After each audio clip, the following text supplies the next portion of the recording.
Oke, sahabat Muhammadiyah sekalian, kemarin kita udah bahas tentang sisi gelap, tempat penitipan anak atau daycare gitu ya, dengan adanya kasus kekerasan terhadap anak. Nah, sekarang aku pengen tanya jujur dulu ya, untuk sahabat Muhammadiyah yang nonton atau misalnya sharing ke orang gitu ya, kenapa sih pengen naruh anaknya di daycare? Kenapa sih percaya pengen nitipin anaknya di daycare? Emang di rumah nggak ada yang jaga gitu ya? Atau malah justru misalnya amit-amit gitu ya, FOMO karena ngeliat, "Ih, kayaknya anak-anak daycare tuh pinter," gitu ya.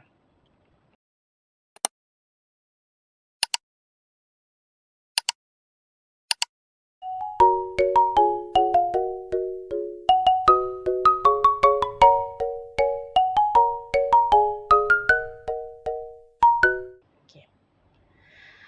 Halo semuanya, Assalamualaikum warahmatullahi wabarakatuh. Balik lagi bareng Mama Dea, di channel Bahagia Kid, karena bahagia bukan cuma tentang hasil, tapi juga tentang perjalanan. Nah, kali ini kita akan bahas dulu titik awal perjalanan dari nitipin anak ke daycare. Pertanyaan yang paling dasar dulu gitu ya. Apa misalnya dalam menjaga anak kita butuh bantuan daycare?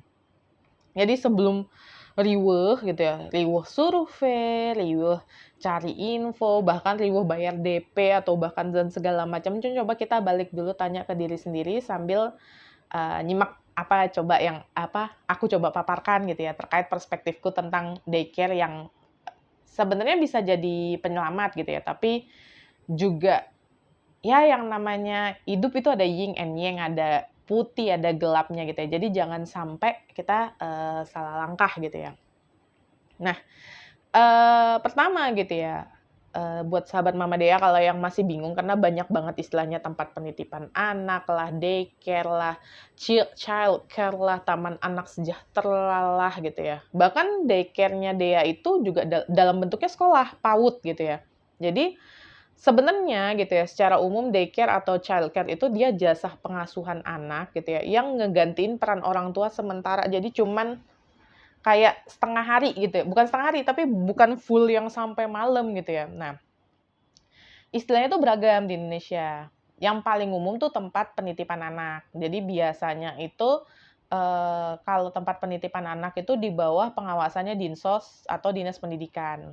Nah, terus kalau kemudian upgrade lagi istilahnya jadi Taman Anak Sejahtera. Nah, ini program dari pemerintah.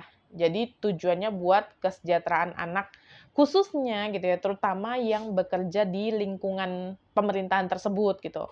Biasanya biayanya lebih terjangkau terus basisnya komunitas. Nah, upgrade-annya lagi setelahnya daycare atau child care center. Nah, ini biasanya dikelola sama swasta. Umumnya sih gitu ya, fasilitasnya lebih lengkap atau misalnya ada penawaran sistem kurikulumnya gitu ya, dan intinya gitu ya sebenarnya, ada harapan gitu ya, orang tua yang menitipkan anak ke daycare itu bukan cuman dijaga, tapi dikembangkan gitu ya. Jadi partner lah dalam tumbuh kembang bagaimana mendidik si kecil itu ya. Harapan yang perlu dipahamkan dulu, kenapa sih nitipin anak ke daycare gitu ya. Nah, terus kenapa sih daycare tuh sekarang, banyak banget kayaknya gitu ya?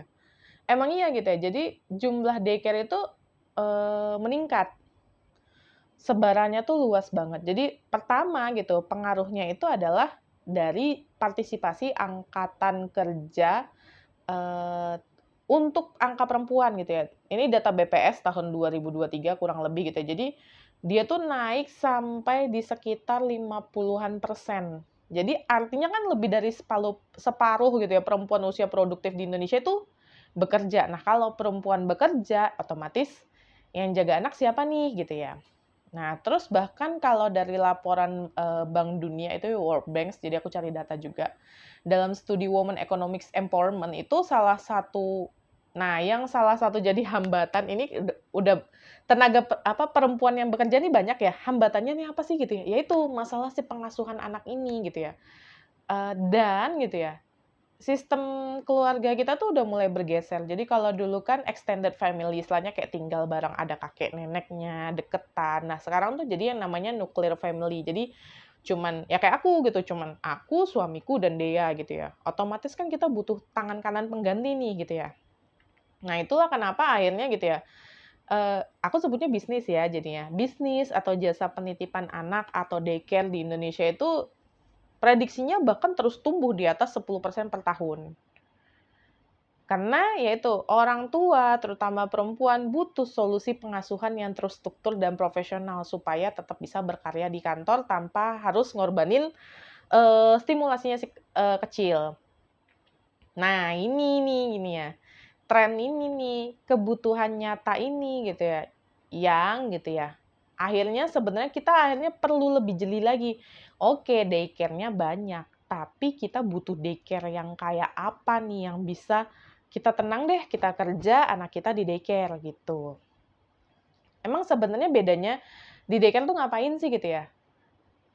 Jadi daycare itu dia itu lebih punya program terstruktur. Jadi anak tuh bukan cuman di rumah, ya anak di rumah juga banyak ya yang distimulus. Itu beda-beda kondisi masing-masing gitu ya. Tapi di daycare itu kebanyakan pasti dia punya ada aktivitas motoriknya atau bisa sesekali ada sensory play-nya, ada playground-nya juga, main terus ada jamnya lah, jam kayak Dea tuh juga ada tuh jam pagi aktivitas, terus bersih-bersih, siap-siap tidur, makan gitu ya. Dan gitu ya, di daycare itu gitu ya, anak belajar berinteraksi dan bersosialisasi karena dia nggak cuman sendirian gitu ya.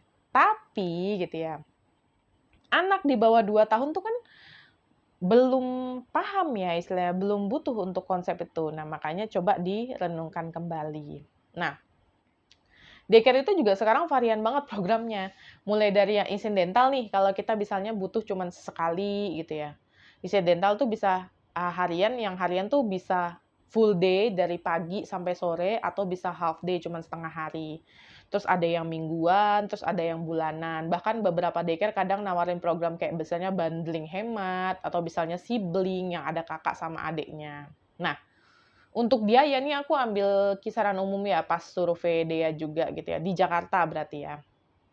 Jadi harganya tuh variatif banget, tergantung ya lokasinya, pengelolanya, fasilitasnya.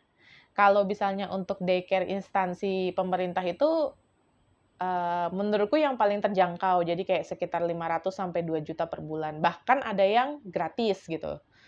Terus habis itu daycare swasta menengah nih, fasilitasnya oke, AC ada, makan makan ada yang nyediain, ada yang enggak, itu bisa di range 2,5 sampai 4 juta. Nah, untuk yang premium, aku bilangnya premium ya, jadi kayak dia itu udah di wilayah pusat kota, perkantoran besar, pasti fasilitasnya mewah, gurunya juga expat, terus ada CCTV gitu ya. Terus range-nya ya bisa di 5 juta sampai belasan tuh bisa mungkin nyampe gitu.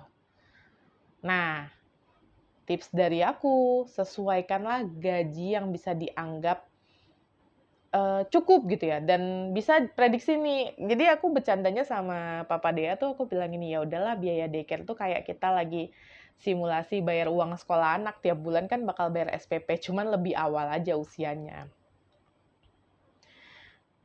Oke, jadi kira-kira nih sahabat Mama Dea kalau habis nonton ini udah kebayang daycare tuh apa, ngapain aja gitu ya. Itu masih kepikiran nggak sih untuk menitipkan anak ke daycare gitu ya, biar bisa tenang? Atau malah justru ngerasa kayak, kayaknya belum dulu deh gitu ya. Mungkin bisa spill di kolom komentar. Dan selanjutnya aku bakal bahas masalah legalitas atau aspek hukum dari daycare yang ini tuh ada 2 yang aku alamin, sebagai orang tua juga ya gitu ya, sebagai orang tua dan juga aku juga lulusan hukum kan. Satu, orang sungkan buat nanya gitu ya. 2, emang nggak terlalu peduli gitu ya. Oke, kita ketemu di video berikutnya, sampai jumpa semuanya. Assalamualaikum warahmatullahi wabarakatuh.